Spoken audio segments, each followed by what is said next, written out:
Mai devreme, pentru a-și scăpa fiul, Damian a luat totul asupra lui.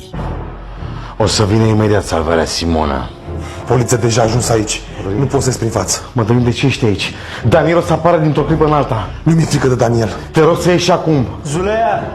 Ieși pe ușa aia, ieși, Zulea! ieși, Mădăline. Cine e? Poliția. Cine să fie? Eu sunt. Doar tu? A fost și poliția, tată. Dar am expediat eu urgent.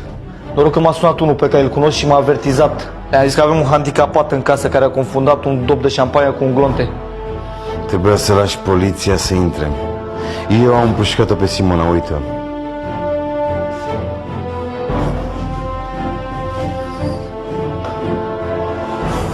Nu a murit.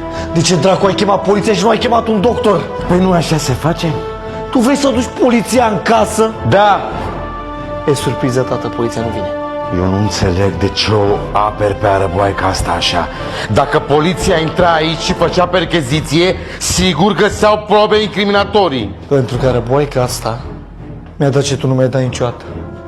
Ești fiul meu! Arăboica asta mi-a dat putere! Și o cheamă Zulea. E văzut.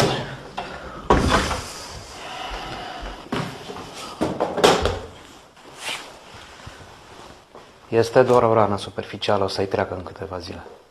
Și tu vrei să aduci poliția și salvarea la noi în casă? Sigur tu ai tras? De unde ai pistolul ăsta? Încă nu sunt la pământ, fiule. Și în curând cred că o să-ți pară rău pentru că ai ales tabăra greșită.